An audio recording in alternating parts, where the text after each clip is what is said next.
और ग्वालियर से खबर, जहां नगर निगम के सभापति मनोज सिंह तोमर ने मुख्यमंत्री डॉक्टर मोहन यादव और नगरीय प्रशासन मंत्री को पत्र लिखकर नगर निगम में भी दल बदल कानून लागू करने की मांग की है। पत्र में सभापति ने लिखा है कि कई निर्वाचित पार्षद स्वार्थवश बार बार दल बदल लेते हैं, जिससे विवाद की स्थिति बनती है और राजनीतिक दलों में असमंजस पैदा होता है। चुनाव चिन्ह पर जीतने के बाद अन्य दल में जाने से पार्टी की छवि भी प्रभावित होती है। उन्होंने मांग की है कि जिस तरह विधायकों पर दल बदल कानून लागू होता है, उसी तरह मध्य प्रदेश के स्थानीय निकायों विशेषकर नगर निगमों में भी ऐसा कानून बनाया जाए, ताकि चुने हुए जनप्रतिनिधियों द्वारा स्वहित में दल बदलने की प्रवृत्ति पर रोक लगाई जा सके।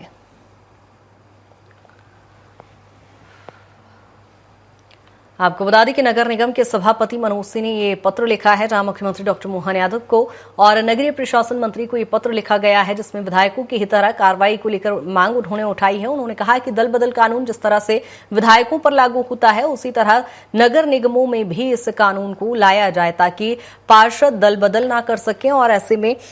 पार्टी की छवि भी धूमिल ना हो। इसको लेकर उन्होंने चिंता जताई है और अब इस कानून की मांग उन्होंने की है और इसी को लेकर मुख्यमंत्री डॉक्टर मोहन यादव को उन्होंने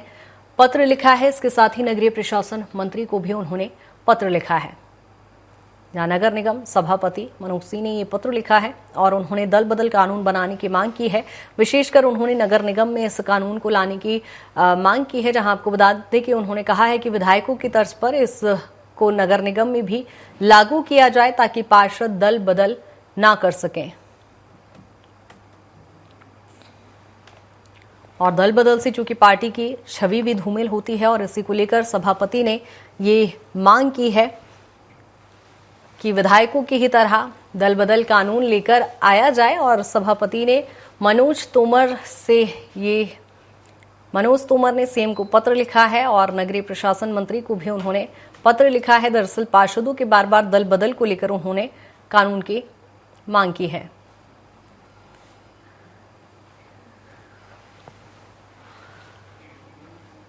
और ज्यादा जानकारी के साथ विनोद हमारे साथ जुड़ गए हैं। विनोद, क्या कुछ जानकारी, जिस तरह से देख रहे हैं सभापति ने सीएम को पत्र लिखा है, दल बदल कानून लाने की मांग की है, आखिर क्यों इस मांग की जरूरत पड़ रही है?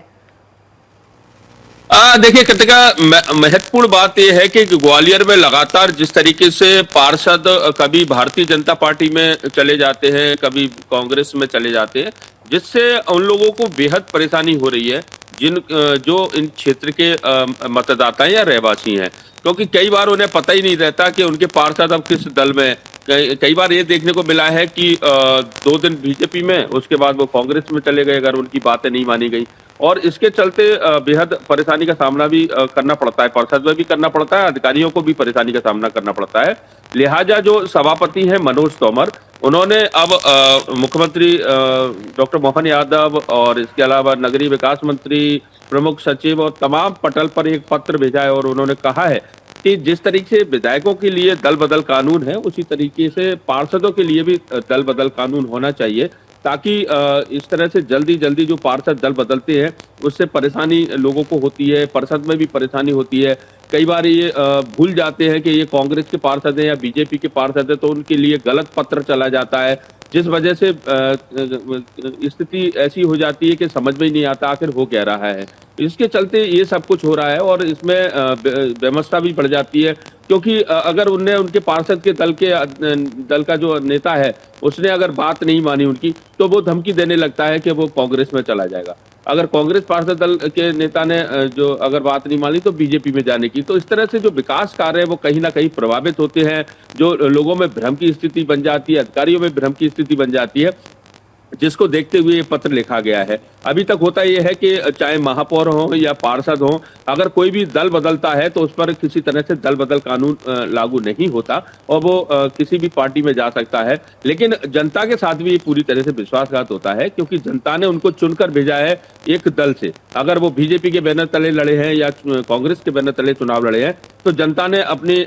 जो मनोस्थिति बनाकर उस पार्टी को वोट दिया है। बिल्कुल विनोद, यानी ये कहा जा सकता है कि उनकी मांग लाजमी है। सभापति ने जिस तरह से पत्र लिखा है, अब देखते हैं कि किस तरह से नगरीय प्रशासन विभाग की ओर से रिप्लाई आता है या फिर सीएम डॉक्टर मोहन यादव इस पर क्या कुछ कानून बनाते हैं। बहुत शुक्रिया तमाम जानकारी के लिए।